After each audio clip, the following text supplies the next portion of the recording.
Hello friends, welcome back to my channel. दोस्तों, I hope कि आप सब अच्छे होंगे, आप आपकी पढ़ाई कंटिन्यू कर रहे होंगे। दोस्तों, आज मैं वीडियो लेकर आई हूँ भाजपा से रिलेटेड, क्योंकि हर एग्जाम में अभी भाजपा से रिलेटेड क्वेश्चन पूछे ही जा रहे हैं। एक दो क्वेश्चन आ रहे हैं, एनटीपीसी में भी आ रहे हैं, एसएससी में भी आ रहे हैं। तो आई होप कि आपको ये वीडियो अच्छा लगेगा। दोस्तों, अच्छा लगे तो लाइक शेयर एंड सब्सक्राइब कीजिएगा, और ये आपके लिए बहुत इंपॉर्टेंट रहने वाला है ये वीडियो। तो देखिए, स्टार्ट करते हैं। दो से भाजकता, यानी कि दो से भाजकता, दो से कौन कौन से में विभाजन किया जा सकता है, कौन सी संख्या में एक संख्या दो से विभाजित तब होती है जब अंतिम अंक क्या हो, सम हो।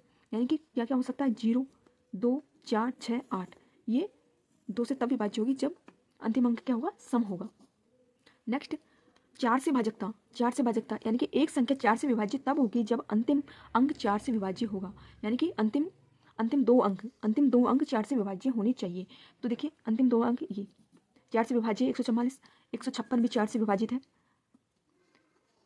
144 में चार का भाग देंगे तो ये कट जाएगा, 156 भी कट जाएगा, तो ये दोनों विभाज्य है। तो अपन किस तरह से डिफाइन करेंगे कि दो चार से जो विभाजित होगी उसके दो अंक अपन देखेंगे कि ये विभाज्य है चार से, तो ये पूरी संख्या विभाजित होगी। 5 और 6 विभाजित है तो पूरी संख्या विभाजित होगी। नेक्स्ट, 8 से विभाजित है, 8 से विभाजित है। एक संख्या 8 से विभाजित होती है जब अंतिम तीन अंक, 8 से विभाजित में अंतिम तीन अंक 8 से विभाजित होते हैं। जैसे एग्जाम्पल 48, 512, ये पूरी संख्या है। इसमें हमको पूरी संख्या को भाग नहीं देना, अपन को लास्ट के तीन अंक पर भाग देना है, कितनी भी बड़ी संख्या हो। अगर लास्ट के तीन अंक पर भाग चला जाएगा 8 का, तो उसमें पूरी संख्या में भाग जाएगा। और इसी प्रकार इसमें भी 35,480, इसके अंदर भी 35,480 में भी हम 48 यानी 480 में भाग देकर देखेंगे, पूरी संख्या में भाग नहीं देंगे। तो हम समझ जाएंगे कि 8 से विभाजित है, पूरी संख्या में भाग देने की जरूरत नहीं। कितनी भी बड़ी संख्या हो, अपन को लास्ट के तीन अंक में भाग देना है जब भी 8 से विभाजितता का क्वेश्चन आए तब।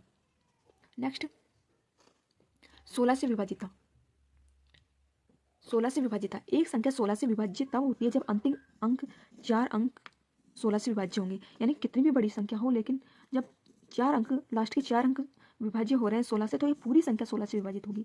उसी प्रकार 1,53,248 ये है, तो उसके हम चार अंक को भाग देकर देखेंगे। तो अगर चार अंक, लास्ट के चार अंक पर भाग चला जाता है 16 का, तो ये पूरी संख्या चार से विभाजित होगी, ये ध्यान रखना है। नेक्स्ट, 5 नंबर, 3 और 9 से भाज्यता। 3 और 9 से कौन कौन सी संख्या भाज्य होगी। देखिए, एक संख्या 3 या 9 से भाज्य होती है जब उनके अंकों का योग संख्या 9 और 3 से विभाज्य हो। अगर कोई भी संख्या होगी तो हम क्या करेंगे, उनको अंकों का योग को जोड़ लेंगे। जोड़ने के बाद में जो संख्या आएगी वो 3 या 9 या 3 से विभाजित होगी, तो वो 3 और 9 से विभाज्य होगी वो संख्या, ये ध्यान रखना है। कई बार बड़ी बड़ी संख्या आ जाती है, हमको भाग देने में दिक्कत होती है, और उसमें सिर्फ ये पूछा जाता है क्वेश्चन कि कौन सी संख्या, इनमें से कौन सी संख्या किससे विभाजित होगी, बस ये पूछा जाता है। तो अपन को ट्रिक याद रखनी है, ये मैं ट्रिक की वीडियो बनाया है। नेक्स्ट, 6 से भाजकता, 6 से भाजकता, 6 से भाजकता में एक संख्या n 6 से तभी विभाज्य होती है जब n 2 और 3 दोनों से विभाज्य हो। 6 संख्या यानी कि n कब, यानी कि 6 संख्या 6 से विभाजित कब होगी, वो संख्या जब 2 और 3 दोनों से विभाजित होगी, ये ध्यान रखना है। और 2 और 3 से कैसे विभाज्य होगी वो मैंने ऊपर पढ़ा दिया आपको, ठीक है। अब नेक्स्ट, 7 से भाजकता, एक संख्या 7 से विभाजित होती है यदि विषम संख्याओं का त्रिक का योग और सम संख्याओं के त्रिक का योग के बीच का अंतर 7 से विभाज्य होना चाहिए। यानी कि ये संख्या है 1, 2, यानी कि 12,348 संख्या है। तो अपन क्या करेंगे, 3 3 का जोड़ा बनाएंगे, पीछे से 3 3, यानी कि यहाँ पे 0 कर देंगे। 3 3 का जोड़ा नहीं बना तो 0, 1, 2 और 348। जब 348 में से 0, 12 को घटाएंगे तो अपना क्या रहेगा, 336, जो काटने पर 48, यानी कि ये 7 से विभाजित होगा। नेक्स्ट, 8 से, यानी कि 5 से भाजकता, 5 से भाजकता कौन कौन से नियम है 5 से भाजकता के। कोई संख्या 5 से विभाजित, कोई संख्या 5 से विभाज्य होती है जब उसका अंतिम अंक 0 या 5 हो। जैसे एग्जांपल देखते हैं, 10, 45 और 105 5 से विभाज्य है। नेक्स्ट, 25 से भाजकता, एक संख्या यानी कि 5 का स्क्वायर से विभाज्य, यानी कि 25 से विभाज्य होती है, कब होती है, जब उसके अंतिम दो अंक 00 हो या 25 से विभाज्य हो। यानी कि अपन उसको कैसे डिफाइन करेंगे, लास्ट के दो अंक को ही, कितनी भी बड़ी संख्या है लास्ट के दो अंक को भाग देकर देखेंगे। अगर वो 25 से कट रहा है तो पूरी संख्या 25 से कटेगी, अगर वो नहीं कट रहा, भाग नहीं जा रहा, तो पूरी संख्या 25 से नहीं विभाजित होगी, ये ध्यान रखना है। 125 से भाजकता, इसी प्रकार एक संख्या 5 का क्यूब यानी कि 125 से विभाजित तब होती है जब अंतिम तीन अंक 00 हो या 125 से विभाज्य हो। यानी कि 125 को विभाजित करेगी, 250 को करेगी, 375 को करेगी और 1000 को भी करेगी। नेक्स्ट, 11 से भाजकता, यानी कि सम स्थानों पर अंकों का योग और विषम स्थानों पर अंकों का योग का अंतर यदि 0 आता है या 11 का गुणज हो, वो संख्या 11 से विभाज्य होगी, ये ध्यान रखिएगा।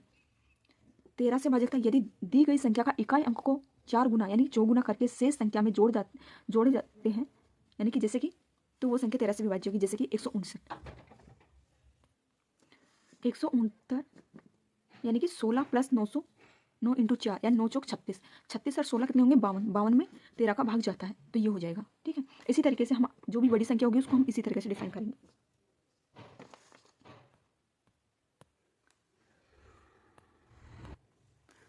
17 से भाजकता दी गई संख्या के इकाई अंक का 5 गुना शेष संख्या से घटाते जाते हैं। ध्यान रखिएगा, घटाना है या जोड़ना है।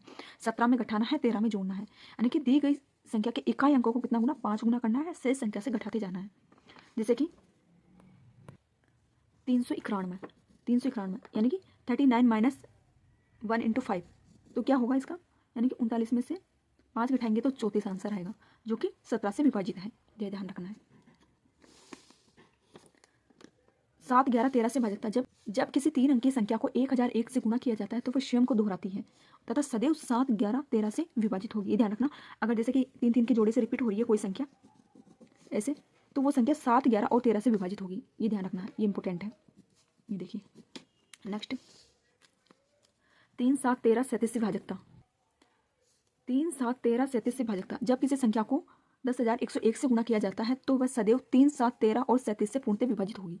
ध्यान रखना है। एग्जाम्पल देखिए, 10,101 को 35 से गुणा करने पर 35, 35, 35 यानी कि रिपीटेड संख्या आ रही है, वो हमेशा 3, 7, 13, 37 से विभाजित होगी। ये ध्यान रखिएगा, इसमें 3 शामिल है, और अगर 3 के जोड़े से आती है तो वो 7, 11, 13 से विभाजित होगी। अगर इस तरह से आती है तो ये 3 में शामिल हो जाएगा। ये ध्यान रखना है। 19 से भाजकता दी गई संख्या के इकाई अंक का दोगुना करके शेष संख्या में जोड़ते जाते हैं। इकाई अंक का दोगुना करके शेष संख्या में जोड़ते हैं, तब लास्ट में जो संख्या आती है वो 19 से विभाजित होती है, तो वो विभाजित होगी। अगर नहीं होती तो वो विभाजित नहीं होगी। तो आई होप कि आपको वीडियो अच्छा लगा होगा। लाइक शेयर सब्सक्राइब कीजिएगा। थैंक यू दोस्तों।